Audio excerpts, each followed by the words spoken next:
Time for class. Class is in session! Roll call! Bueller? I'm gonna be late for class. Bueller? Am I hallucinating here? Just what in the hell do you think you're doing? I'm late for class. You are mine now. You belong to me. Did you study for the test? No more complaining. No more Mr. Kim left to go to the bathroom. Nothing. There is no bathroom. Welcome to another episode of Middle Class Film Class Movie Review Edition. I'm your host for today, Tyler. I'm Joseph. And I'm Peter. And today we're going to be reviewing my pick on the Wheel of Destiny, Teeth. Once in a great while, a film is made that haunts audiences for years to come. There might be something weird going on. The most alarming cautionary tale for men since Fatal Attraction. There is something inside of me that's lethal. Wicked. Don't worry, I'm not gonna bite you. The phenomenon that has critics talking will leave the whole world terrified. Audiences will be daring themselves to see Teeth, rated R, now playing. Great film. Now playing. Yeah, now playing. That sounded like the Thanksgiving trailer from the fake Thanksgiving trailer between. Oh, yeah. What was that? Between Planet Terror and. Oh. Was that one? Death Proof? Was it between Death Proof and Planet Terror, the fake trailers? Oh, yeah. Yeah, I think so. Yeah, it really did. Don't answer the door. Yeah, that other one. That was another good one. Yeah. Don't. So 2007 Teeth. It's about Dawn. It's a lot of teeth. 2007. It's about the character Dawn, who's an active member of her high school chastity club. But when she meets Toby, nature takes its course, and the pair answer the call. They suddenly learn she is a living example of the Vagina Dentana myth when the encounter takes a grisly turn. Can you take that one again? Vagina Dentata. Say it again. Dentata. There you go. Vagina that's what I said. Dentata. Vagina Dentata. Vagina? That sounds like a delicious Italian dish. It kind of does a little bit. I'll have the dentata al dente. So this is a classified as a horror movie. It came out like when a lot of, I don't know, like cheesy horror movies were coming out. Okay. And Like what? like Like one I'm talking about. Dead Like- Silence. well, like Jennifer's Body. Not cheesy. That came out in 2009, I thought. Well, I mean, a couple of years removed, I guess. The Mist, Dead Silence, 28 Weeks Later, 30 Days of Night, 1408, Paranormal Activity, Halloween remake. And in 2006, the year before that, we had Final Destination 3 with the roller coaster. Oh yeah, that's right. Silent Hill, Seen No Evil, Hatchet, The Hills Have Eyes. But it was essentially like Bug. within the Bug wasn't that? Slither. No. That like the I don't know how to classify. Ooh, Black Sheep. That was a fun one. I feel like I remember that. But Teeth, I picked this movie because I only saw it once. It wasn't when it came out, but I did see it like a couple of years later because of the premise of it. And I think everyone who's listening to the show can deduct on what the movie tell is. us what it is. It's about a girl who has teeth in her hoo-ha. What's a hoo-ha? Hoo-ha-ha. Come on. Shark bait. Hoo-ha-ha. What's a hoo-ha? I don't get that. In her purse? In her privates. In her butt? Not her Publix. And Her butt? Butt's a her private privates. place. Butt's a very private place. Anyways, I picked this movie because when I Her first nipples. Those are private too. Her bathing suit area is what you're trying to say. bathing suit areas. But I Her thought undercarriage. yeah. So I picked this movie because I only saw it once, and I remember coming out of this movie thinking this was a really good movie because there's a lot of existential things that you can infer about her being, pure, as they call it. And As they call it. yeah. One might say pure.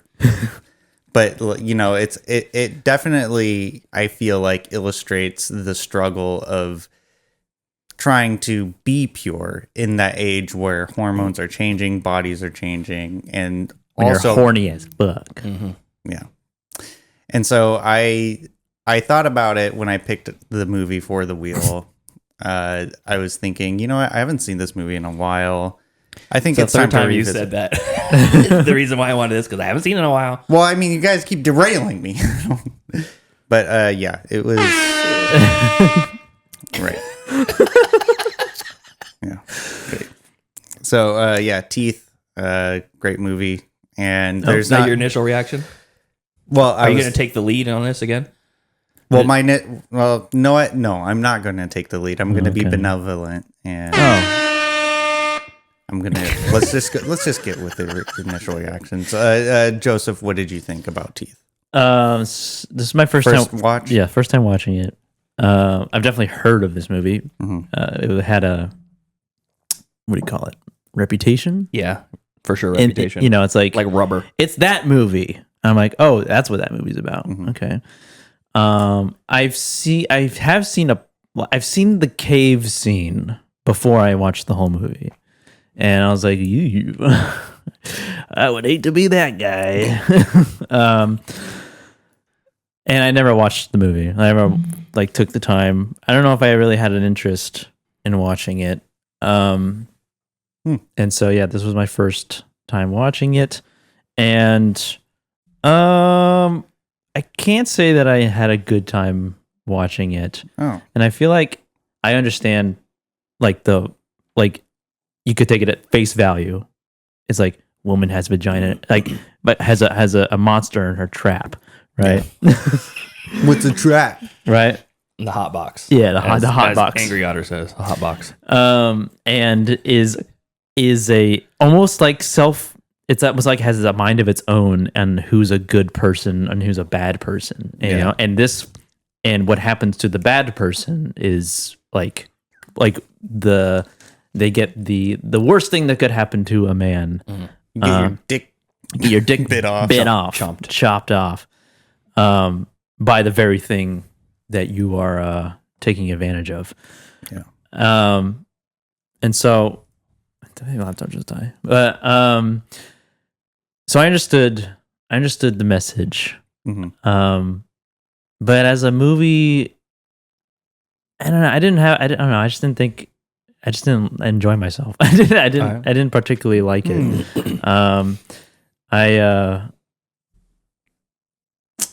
I felt like the acting wasn't super great for the most part. I think she did a good job. But I don't know. I just didn't. It wasn't a world that I liked being in necessarily, or cared about. You didn't care about it? No, not really. Not a whole lot. And and one thing I didn't actually expect is that it is kind of similar to last week, and how it's just a really super dark comedy. Yeah. But it doesn't come through a whole lot. That trailer definitely paints it as more of that. Straight up, yeah. That 30-second teaser definitely paints it more in that regard. But I had never seen a trailer for this movie. Uh-huh. But I don't know. Yeah, it just didn't do a whole lot for me. Okay. Yeah. I'm sad to hear that, but that's fine. Pete, was this your first time watching Teeth? Yeah, I thought I'd seen this movie before. Honestly, it's in the zeitgeist. I feel like it's like Rubber, where it's a simple concept. Yeah. A tire comes to life with telepathic powers. It can destroy crows in an instant. That's Rubber. And Teeth is like, Joseph, we're not rolling on Audacity. Oh, what the fuck? Come on. And Teeth is like, a woman has teeth in her vagina and she bites the dick off of anybody that dares to have sex with her. That's like the one line plot. And I could have sworn I'd seen it before. And then, like Joseph said, I'd seen that cave scene before. I definitely have seen the cave scene before, because the entire thing, all I thought of was there's something about water. There's like a waterfall or something like that. And I'm like, as the movie gets going, I thought, this is intentionally campy, and it really works for me in that regard. I definitely haven't seen it before, because there's the entire subplot about her being chaste and being in the chastity club and all that stuff. I don't remember any of that. So I think I'd just seen the one scene before and thought, oh yeah, okay, I don't have to see it. Yeah. No, I get it. Yeah, I get the basic gist of it. And I really enjoyed myself. I thought this was way better than I was expecting it to be. I was thinking it was going to be like just the same joke over and over again. Maybe not a joke, but maybe more like a Attack of the Killer Tomatoes or Killer Clowns from Outer Space, and it's like, isn't this crazy? The tomato's killing people. Oh, she's got a vagina teeth. Yeah, that's crazy. But it's like it has a way more weight to the message, and every man in this is a piece of shit. Even the old guy that picks her up is like, Oh yeah. Oh, that creeped me out so much. where did he find that guy? Where did he find He that was guy? just there. He was just just there one there. day. He was on craft services. He's the guy that brought everybody to Chipotle. That guy looks creepy. Yeah. Hey, you old guy, can you do something creepy with your tongue? Yeah. No problem. He was already doing that. He's already doing it. And as I was watching it, I'm like, yeah, every male in the cast is portrayed as a piece of shit.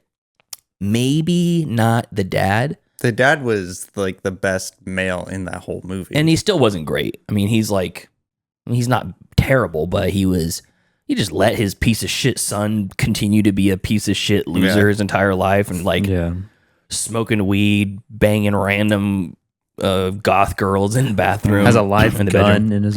Yeah, has a gun in the room. He's got a cage for his Rottweiler that has the back of it's open to the backyard. Yeah, that's wild. That was interesting. Mm-hmm. Like bugs gonna get in and stuff. It's like an inverse catio. Yeah. It's like they have the patio for the inside of the house. So, I think that the actor who played the main character, I didn't even recognize her name at all. Jess Wexler is her name. Yeah. She played Dawn, and she was really good. I think that every part of her transformation of her performance was believable. I believed her when she was horny. I believed her when she was playing very innocent. I believed her when she was trying to get away from those emotions and those feelings and then being sucked back into them. Yeah. I believed her when she finally had agency and realized, okay, well, maybe losing your virginity is not the worst thing that can happen to you. And maybe I'm not a piece of shit because I'm not a virgin anymore, even though it wasn't my fault. It was a rape. Yeah. And it's like when she went into that next evolution of her personality, you're like, there you go. Yeah. You're That's a good characterization. yeah, of you don't have to hate yourself because you had sex before you said I do in the eyes of God. So, I've talked about in the past about my family. We grew up in a pretty strong religious household. My parents met at Bible college. My dad was a pastor when I was born.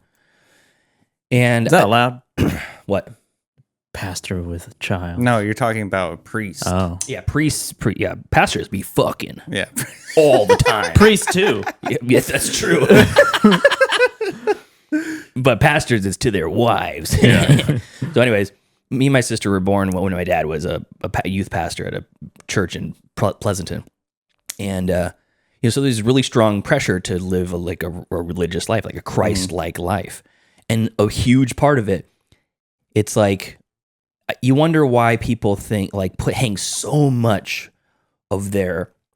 I'm going into a really deep place, but why religious people hang so much of their religious identity on being anti-gay and being anti-abortion? Why do you think that is?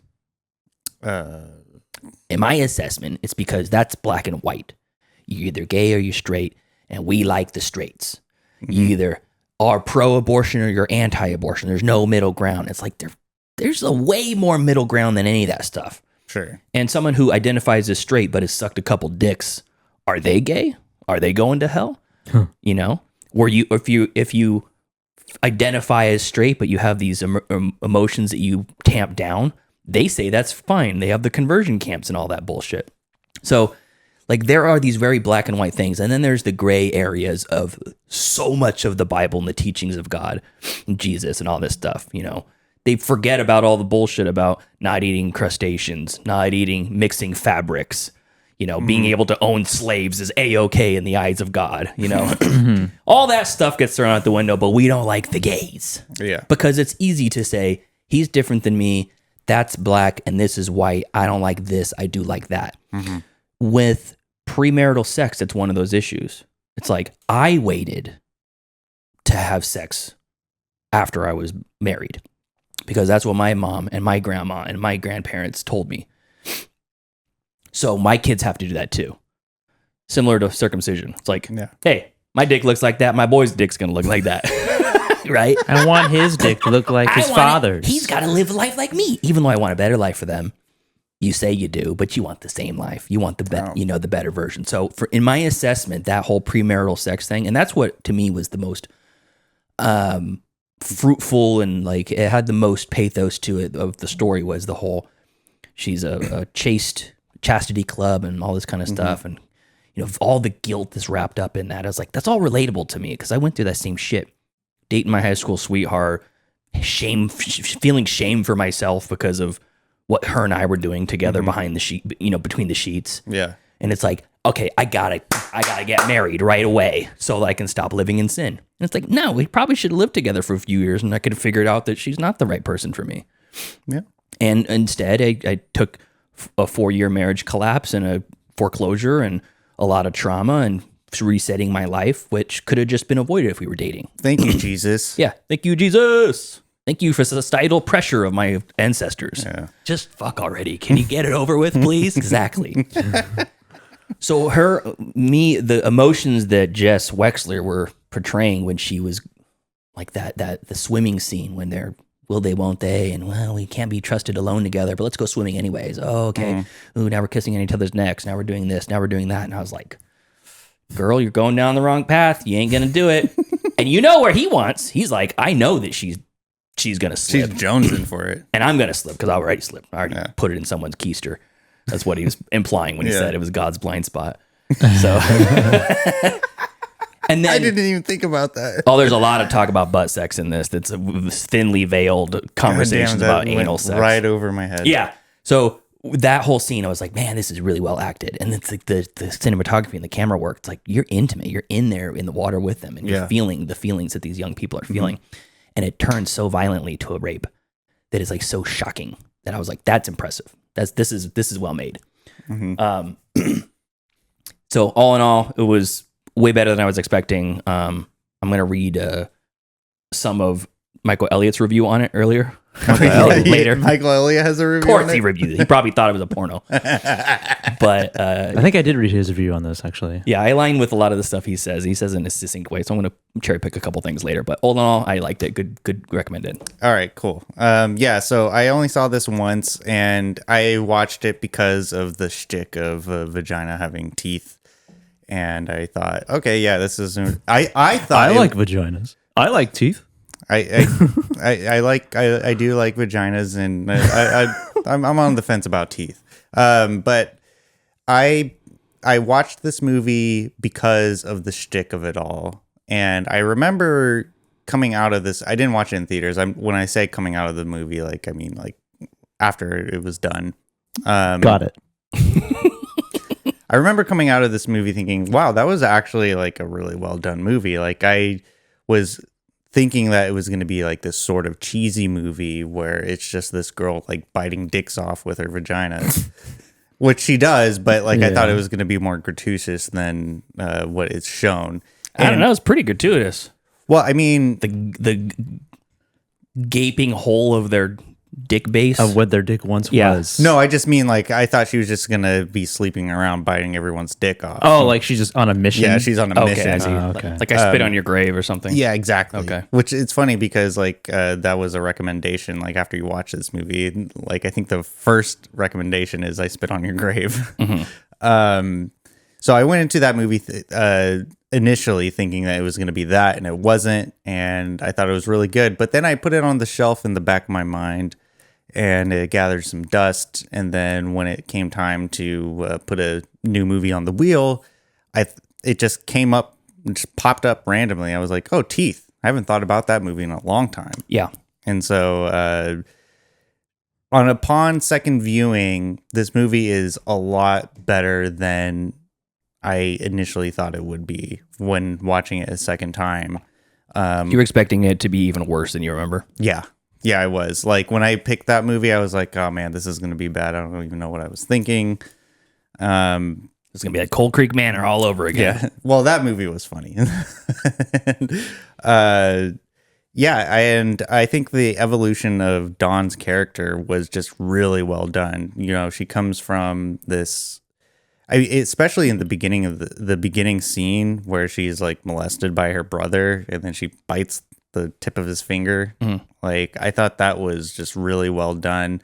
And I thought that the whole waterfall scene was really well done as well, because it really, I felt like you said, Pete, like you feel really intimate with that whole scene, because I think we can all speak for ourselves that we've been in that kind of scenario, like as young people, where your dick is in danger. No, just like where like you get this like electricity between another person that you're attracted to, and then like it's like it's magnetic, and like the two actors really, like when they're on the rope, like in the pond, I felt that before, and it really made me feel, it evoked that same feeling. I mean, not the rapey part, but like. But, you don't have to say that part out loud. But, you know, I was crying and I had a boner. I know it was. It was weird. Good job. And then the guilt that she has for the one killing Toby, who was the raper, and Rapist. That was the joke. Is it? Yes, because I'm referring to the Step Brothers quote. Oh, okay. You know, got it. Where he says, "I'm not a raper." Oh, okay. Okay, whatever. Fine. I like the movie even more than upon first viewing. Nice, good. So it's been what, like over a decade? Yeah. Right. Yeah, and I think this movie still holds up. I think this movie could be released today, and it would have even more relevance than it did when it first came out in 2007. More raping. I don't know about that, but yeah. So well done, you. Pat on your own back for your own pick. Yes, thank you, Tyler.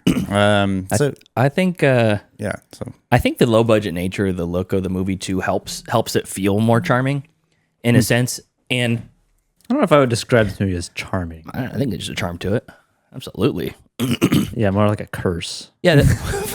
I mean, the things that happen are cursed, but I don't know. It feels like they wanted to get a message across.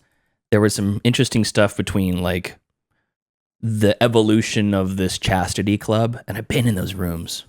It's just as cringy in real life as it is in the movie. I'm sure it is. Where they're like, everyone's like, and you wouldn't, if you had a whole plate of cupcakes and one of them someone had licked all over the frosting, which one of the cupcakes would you want? I don't want that one. And what if one of them, they put their dick inside of it? You're definitely not going to want that. I don't cupcake. remember that line. They don't say that part, but they're just basically just saying if you making an analogy. Yeah, if you let your vagina be violated by some man, then no other man is going to want to eat your cupcake. Yeah, and how toxic is that? It's I mean, at the same time, it's good. It's like it's good message to be like, protect your sanctity.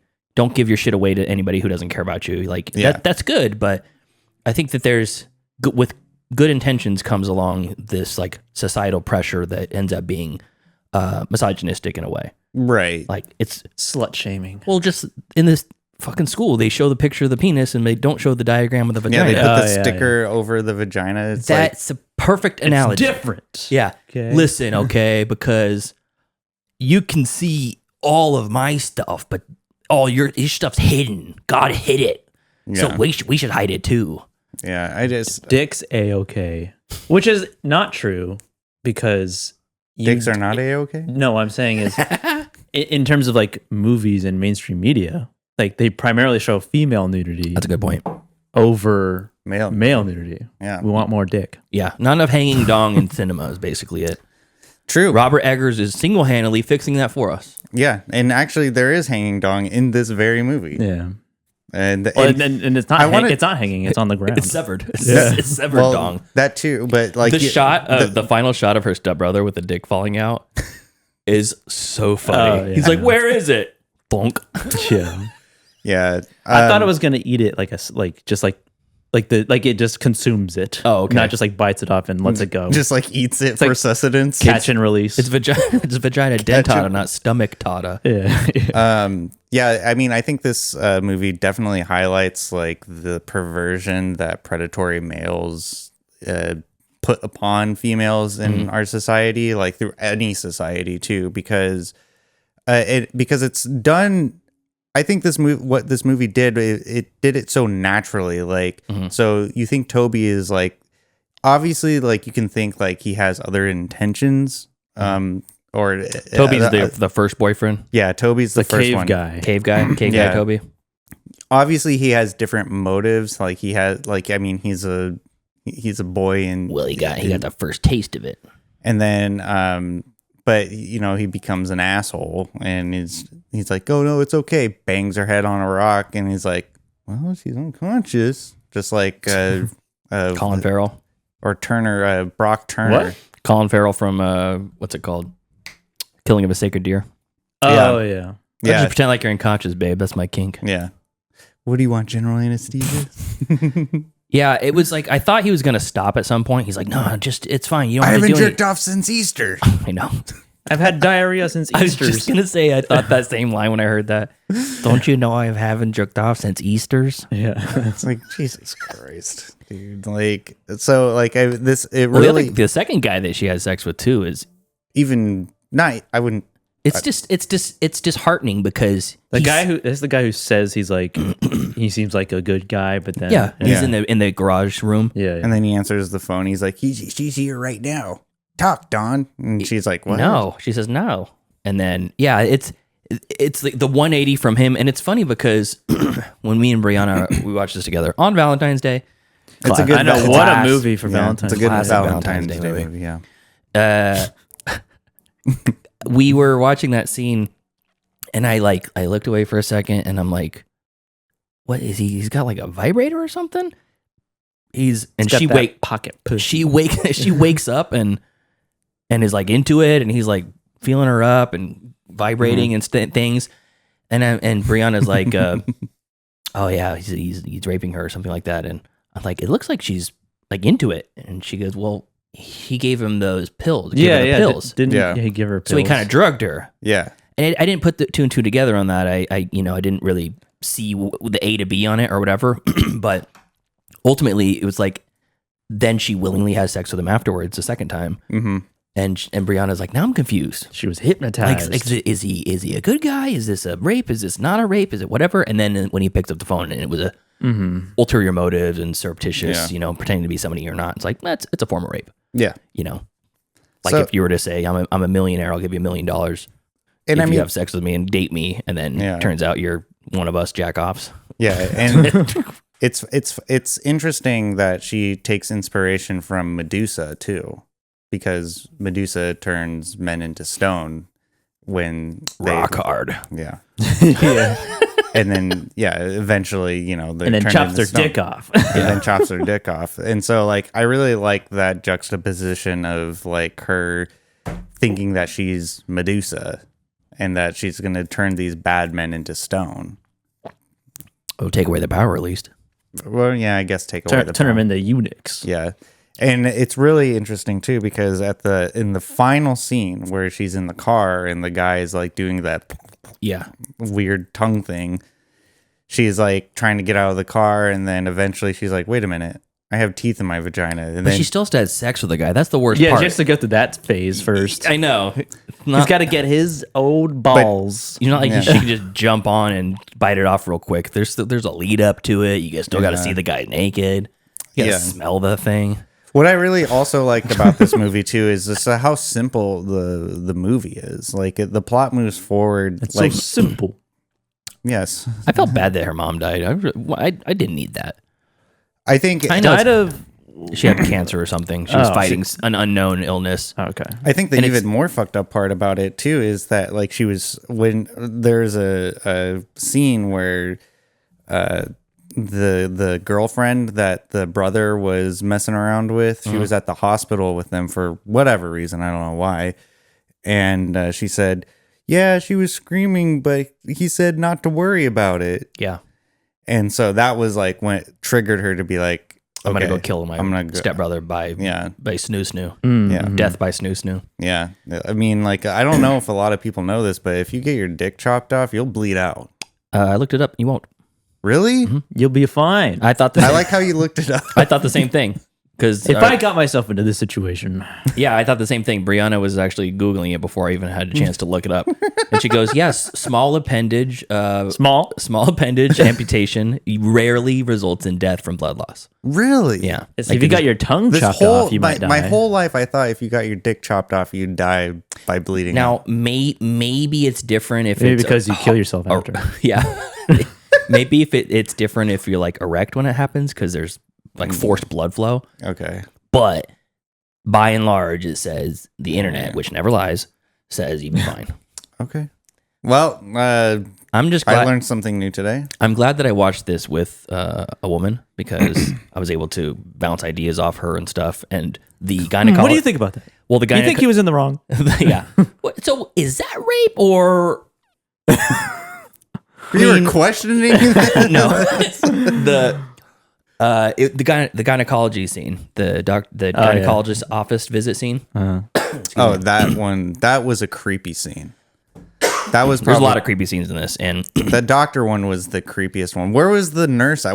There's supposed to be a female nurse when there's an examination going do you on. know? Is that true? Yes, it is. How do you know? There is supposed to be another person in a room. Okay. In the room. I don't know if it has to be a female, but I assume that's good practice. Like I'm not discouraging that at all. I just don't know if that's true because I've never been to a gynecology appointment.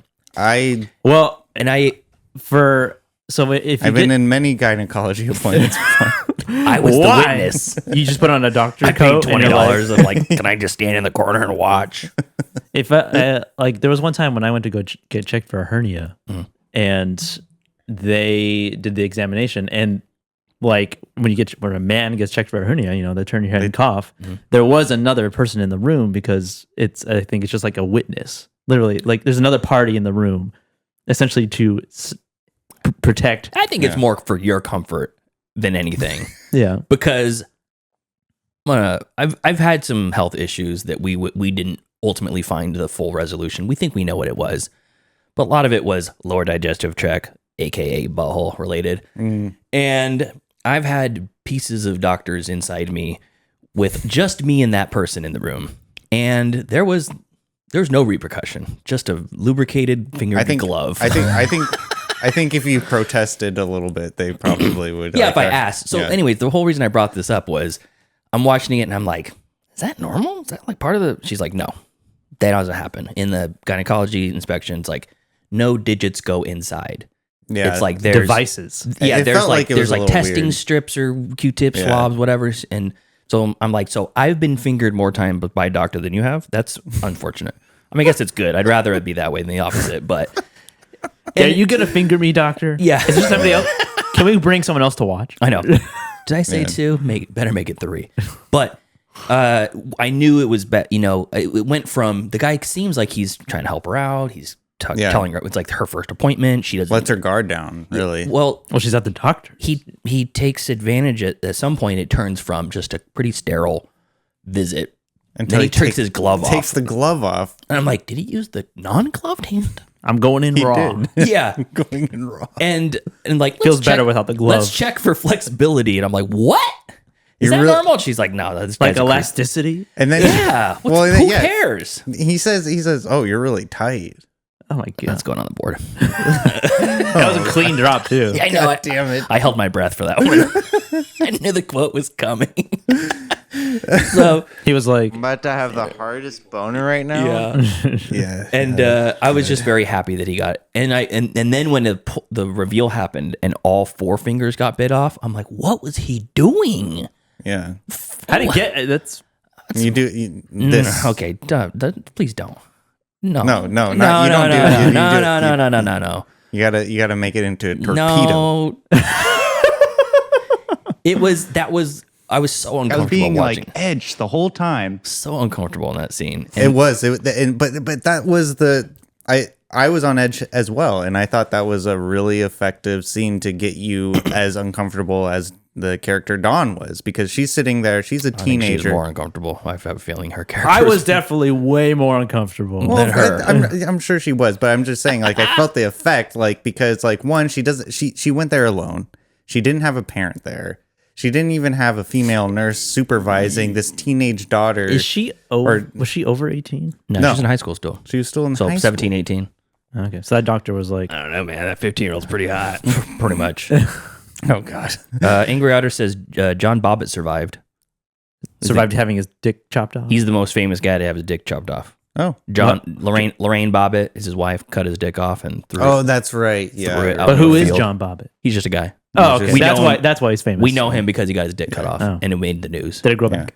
No, they reattached it, I think. Did it reattach? There was a great Like a lizard. It grows back. there's a great old Conan O'Brien late night sketch with Andy Richter where he was they reenacted like the court scene of the John and Lorraine Bobbitt case or whatever. Wow. And they found it and they reattached it.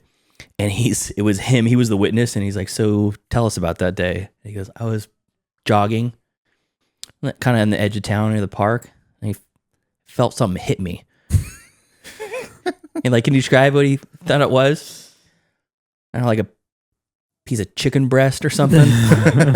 Kind of here, across my ear and my cheek.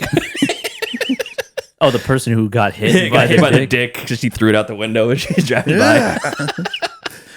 Wow. Yeah, good point though. John Bobbitt is alive. I think he did porn after that too. Yeah, he did. Reattached it and he did porn to show it still works. Oh yeah, so beat me. Let's right bring to it up. John Bobbitt. No, We already got it.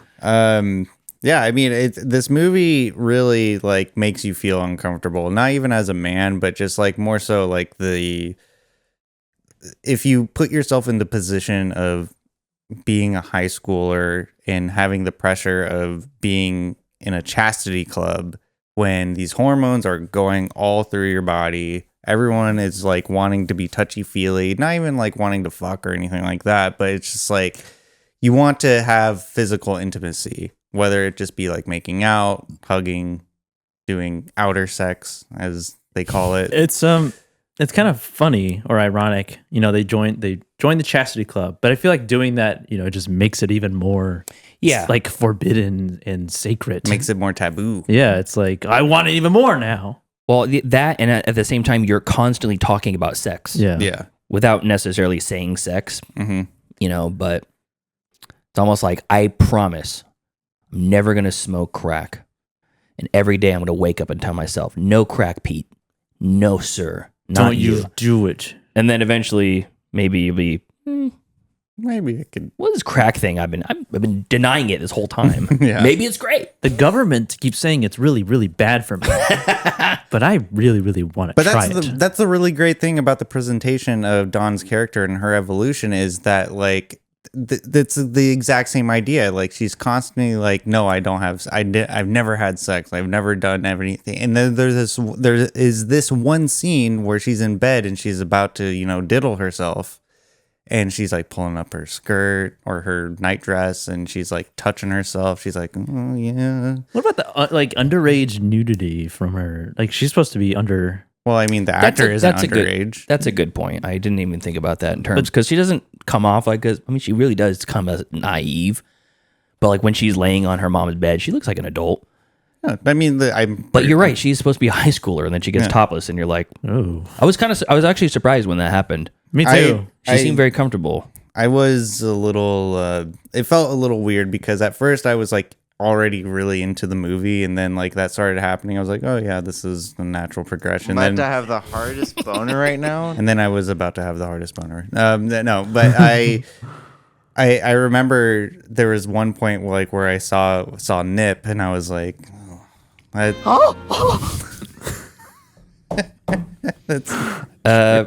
Let's change the topic for a second. Not true. Binge Lord Dan just popped into the chat and says, "Hey everyone, I'm just popping in to tell you that Paddington in Peru is not the masterpiece that Paddington 2 is, but it's still fun and a disgustingly wholesome romp." Oh. Disgustingly wholesome. Yeah. Oh. Drippingly wholesome. Let's see here. Paddington. Lousy with romp. Oh, just like teeth. Peru. So apparently that just came out. Hour and 46 minutes. It's got a 6.8 on IMDb, 94% on Rotten Tomatoes. I drove by the drive-in theater and I saw it playing. Oh, cool. I was like, oh, it's out. Yeah. I'm really glad that they didn't try to attempt to explain why she had teeth in her vagina. They kind of did half-assedly, like where she was like Google searching or web searching the mutation, the adaptation. Adaptation. Well, they keep showing the smokestacks. I was going to say that's nuclear. That's a reality of it. It's her mom has cancer. They grew up next to the nuclear. It's like power Don't plant. Tell a Soul. Exactly. Yeah. Exactly. Yeah, that's I was Aaron Brockovich. Not as good as Don't Tell a Soul though. Yeah. I had a way better time watching that movie. Any specific scenes you wanted to call out, Joseph? Since you're the dissenter. No, because none of it really stuck with me. Ooh, I have a scene though. I mean the very opening of the movie with like the kids in the pool is like when you know like the situation, like when you know what that kid was doing to that other small child. It is like what the fuck? Yeah, it's like little kids are freaks though. Yeah. Just in general, you don't have to grow up to be a freak as a little kid. Freakazoids. Yeah. I just thought he was really creepy in general. Yeah, he was. I mean, that actor like really played a good creep, and he looked like the lead singer of Disturbed if he still had hair. No, he not. Yeah, because he had the chin. Just because he had a labret piercing doesn't mean he looks like Is that what another it's person. called? A labret piercing? Yeah. So he also had a other piercing. Yeah, right? he had the Prince Albert. Prince Albert. Yeah, which is rough. How does that feel good when it's in use? I don't know. Also, how do you pee standing up? It just goes all over the place. Yeah, you have to sit down. I don't know how that works. My favorite, I would have to say, my favorite scene was the locker room scene, and I'll tell you why. Okay, because and here I go. Because so they show all the young men going into the locker room after a shower, And you see the coach watching them all. That was what I was gonna say. Oh, okay.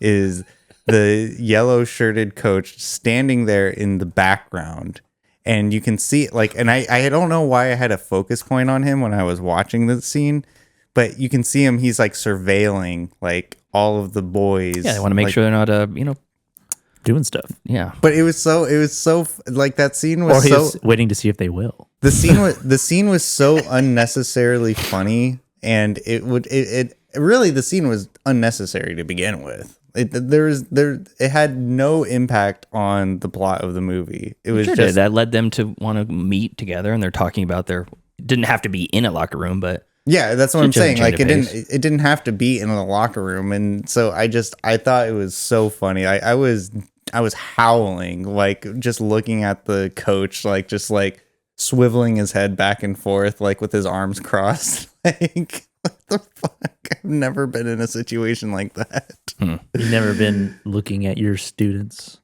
ogling them in their locker room? No, never. When would I ever be in that kind of a situation? I don't know. But you find yourself in all sorts of precarious situations. That I do. I won't argue that. It's only a matter of time. Oh. This film was adapted as a musical. After this? Yes, several years after it opened in I in have New York. teeth in my vagina. It actually it opened in 2024. Oh, really? It's recent. Yeah. Oh, wow. Wow. That's to really much interesting. acclaim. Yeah. Too much. No one ever heard of it. Yeah. Teeth, the musical. This was definitely a 2000s movie though. Like especially with the scene where she gets dropped off at school. All of the outfits too. Brianna's commented. She's like, "Oh, I'm having really bad flashbacks to these outfits." Like the scene where she arrives at school for the first time, and everyone like knows that she's like, I don't know if she's a prominent figure in the Chastity Club. I don't know if she's the president or not. She's the biggest She's the speaker. I think she's new and upcoming because they're like, "No, you were great. They love you. We got 30 more pledges from these little kids that said they're never gonna fuck." A couple things in the trivia. Number one, the piercing on the prop dick was made out of sugar by a local bakery, so it'd be safe for the dog to eat it. Yeah, that's awesome. And then the nuclear power plants being like in the backyard, basically, of the house. That's the implied deformity from Dawn and the mother. But the writer-director Mitchell Lichtenstein says the characters in the film, including Dawn, are so comically naive or just plain stupid that no one puts it together or realizes how bizarre it is that they live next door to a power plant. Yeah, okay. I can see that. This Mitchell and Lichtenstein, let's see here. What else has he done? He's done some stuff in the 80s, I know that much, but not much else. 4 directing credits, 5 producing credits, and 17 acting credits. Yeah. He's done more acting than... Yeah. Oh. Law and Order. Yeah. As the World Turns, 2 episodes. Look at that.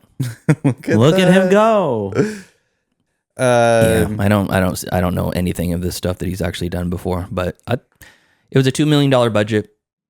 I think it gets the job done. I like it. I do too. What did Michael Elliott have to say about Teeth? Oh yes, Michael Elliott. Let's good old Michael Elliott. Mike Elliott. Let's see here. Big fan of the show. What's he been doing? Watching porn. Watching porn. All right, let's see here. Michael Elliott. Isn't he Here it married is. too? Yeah. Yeah. You can watch porn and remarried. What are you talking about? Oh, I thought that was forbidden. Okay, so Oh, that wasn't allowed. So this is back from July 15th of 2018 that he reviewed this movie. He gave it 3 stars out of 4. Okay.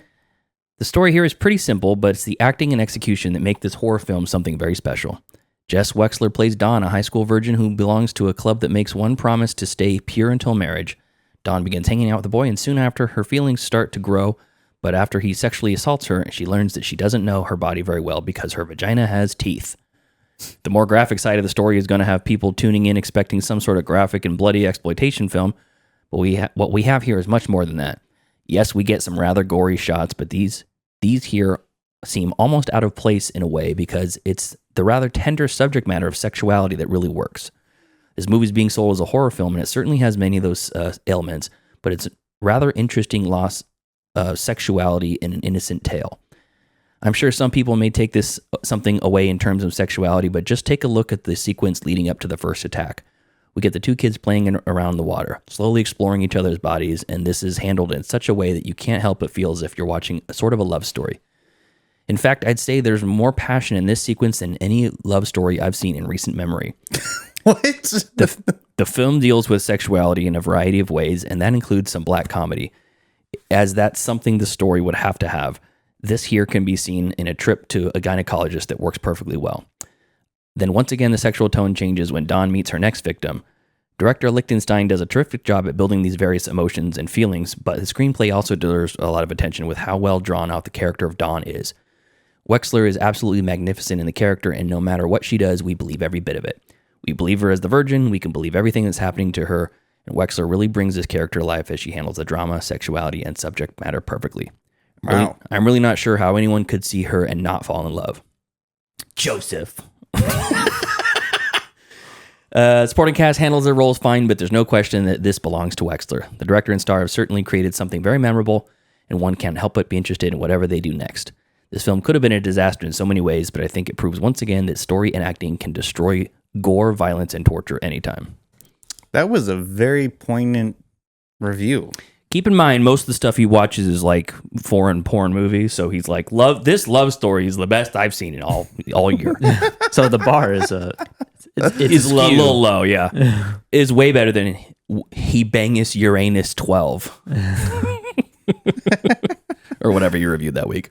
Oh, Michael Elliott, keep on keeping on. Never change, Michael Elliott. Change. Yeah. Well, I mean, what's more to say about this movie other than grades? I guess. I mean, it's a solid movie. I think it gets overshadowed by the concept that's presented. But I think if you take the time to watch it, you'll laugh, you'll cry, might get a hard on. I certainly did.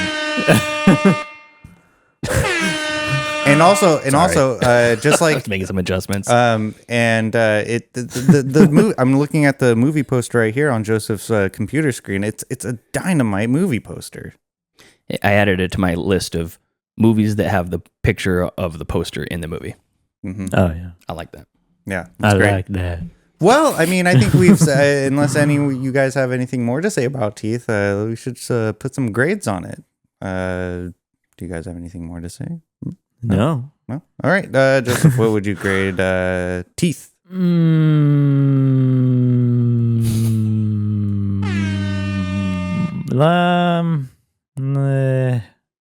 Yeah. Man. Like it's a mid movie. What is that? What is YouTube intro? Oh. I don't know. I like a B. Somehow. Yeah. Yeah. Somehow. The movie gets a B. I just didn't like it. That's fair. Like, And you gave it a B still? but I appreciated it. Oh, okay. I saw everything that was presented to me. I understood it, but how it was presented to me, Not a fan of. no. Okay. Well, that's fair. That's fair. Pete, what would you give Teeth? Give it a B plus. Yeah. Okay. I liked the kind of naivete of most of the characters, and there's a couple of moments from a couple of characters that I thought this is bad acting, and then I thought, no, this guy's supposed to be 17, and that's how 17-year-olds act. That's a good point. Yeah, there was a number of times where that was a kind of represented itself. Like, yeah, this is not Shakespeare. This is not Daniel Day-Lewis with a breakout performance. But it's like, these are teenagers, and teenagers are not ultra smooth and suave, and they kind of talk like that, and and they kind of just want to get their dick wet. Good point, Joseph. Exactly. So B plus. I'm gonna piggyback on you. B plus for me as Please well. please don't piggyback on me. Okay. Well, I am sore from my trip. Well, all I right. cannot carry you. Okay. Well, then I guess I'm just gonna have to. I'll hold your hand. Yeah, I just need my hand held through this. B plus for me as well. I think upon watching this movie through more of a critical eye, I appreciated it more than the first time I watched it. Because again, when I first watched it, I watched it for the concept, went in, still liked the movie. Like, I thought it was well shot. Like, I thought the acting of the teenagers was well acted because they acted like teenagers, like you said. And No, I want you to see you fuck. we saw that. We saw how that turned out. And yeah, I thought this was a really fun movie. Like, I would probably put it in the same category as like Jennifer's Body, because Jennifer's Body is a really good movie too. Yeah, you. I don't know. It's ain't a Jennifer's Body. It's good. Jennifer's Body is a lot of fun. Yeah. What you just said is one of the most insanely idiotic things I've ever heard. Come on. Cut that. But At no point were you even close to anything that could be considered a rational thought. Tyler's summary, by the way. I liked it. Yeah. So B plus for me. So now we go to the Wheel of Destiny. Oh God. Oh God. One wheel, 8 slots. It's like the beginning of a 3 Skrillex song. hosts. Yeah. This is the Wheel of Destiny. Call the police!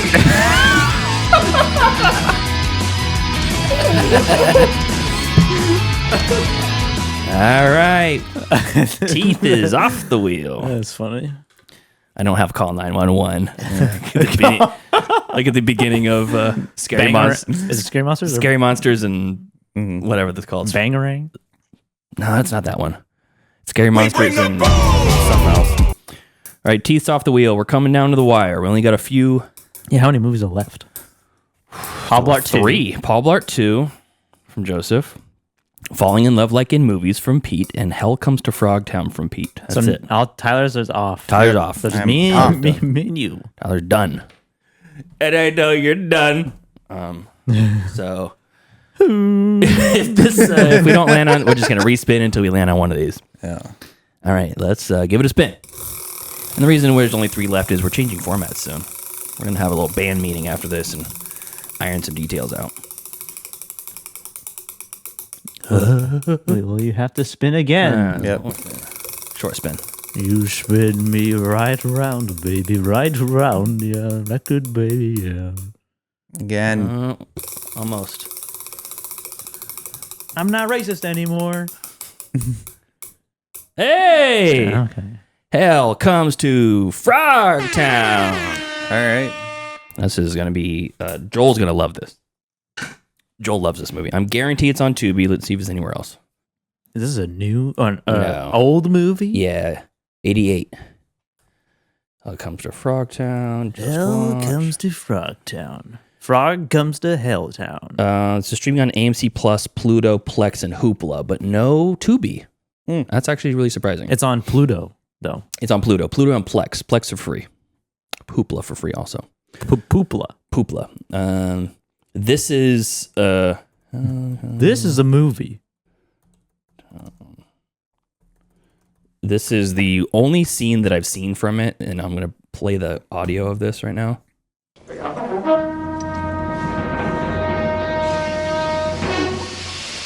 Bull. Who brought this here? Sounds like I Indiana did. Jones. That's Rowdy Roddy What's Piper. it to you? It's a frog. Where are you from, stranger? Oh my god. Nowhere nice. This is after they Got a live. name? Hell. Sam Hell. Never heard of you. She yours? Barter to Leroy. Private Barton. Well, yes, Bull. Shut your hole! No private Barters allowed in Frogtown. Tooties more. Oh my god. That line. Shut your hole! I heard that a number of times. I didn't know where it's from. And it's Rowdy Roddy Piper. His name is Hell, Sam Hell, and he goes to Frogtown. Oh, okay. Yeah. So these are anthropomorphic, I don't know, radioactive, I don't know if this is Mutant future, frogs. Amphibians. fantasy, if this is a dystopian future or just another dimension. Okay. Same universe as Mutant Turtles. Yeah, sure. They found the same goo. Yeah. But these ones took up. It's like a Kingdom of the Planet of the Frogs. Yeah. The conquest of the planet of the Or the frog apes. Yeah. Frog apes. Yeah. So we'll watch that next week, and then we got 2 more movies after that, and we're changing formats. Yes. Maybe we'll do something with the Patreon members beforehand and get some picks in there. We don't know. We're gonna shoot the shit tonight. We're gonna get some stuff down on paper, and then we'll bring it to the Patreon members, and you'll have 2-3 weeks to notice before we change over to the next thing, and hopefully we'll get some involvement from you guys because the Patreon members are big supporters of us, and we want to be supporters of them. So, anything else you guys got? Nope. All I have is All I got is where is it again? call the police. Oh god. I got a number of drops from Joseph I could have used in this. None of the people in this movie are good people. Also, I am disappointed in you guys. a lot of the Joseph drops could have been used for this, but and I didn't. Oh, we're having sex now? Okay. Hey, man. What's up with that crossbow? maybe not that one. That's my wife. All right. So, anyways, thank you to our cool ass yard duties over on Patreon. That's Javier, Heather, Steven, Michael, and Chris. And thank you to Steven. He sent us a nice gift on the break. Appreciate that, buddy. Steven. Yes, very, very cool. Steven is Angry Otter. For those who... No, not Steven. I'm sorry. Michael sent us the gift. Michael is Angry Otter. Steven is our old delegate from the North, the Great White North, who I'm going to hang out with in Alberta later. Nice. So anyways, thank you to everybody. If you want to support us on the Patreon, hit us up, patreon.com/middleclassfilmclass, or you can just watch on the YouTube channel and support us there. We're about 50 subscribers away from hitting our 1,000 goal, and it's going to be a lot of fun once we do that, and hopefully we'll beat the format change at that point. Yeah. Yeah. Maybe lean a little bit more into the YouTube content. Who knows? Yeah, we'll see. Yeah. We'll see. At that point, YouTube pays us. Yeah. Right now, we have to pay YouTube. Yeah, just for being here. Yeah, exactly. Just for the honor. So, anyways, until next time. Thank you for joining us as we gab and chatter. In the chat, we got Angry Otter, we got Dan, Binge Lord Dan, a little bit of Heather, some other people. It's been a lot of fun. Follow us next week as we review Hell Comes to Frogtown on Pluto and Plex. Follow us on Facebook, facebook.com/MCFC podcast, and send us an email, mcfcpodcast@gmail.com. And follow us on Instagram at Middle Class Film Class. And follow us on Twitter at PodcastMCFC and on TikTok at Middle Class Film Class. That's right. Chime in on the emails. If you have streaming pics that you want to share with us, do so, and we'll read them on next week. We'll see you next time. See ya. See ya. How does that feel good when it's in use? Class dismissed. I gotta get out of here. The bell doesn't dismiss you. I dismiss you. You're free to go. See you next week. See you later. See you later. That's a wrap. Great show.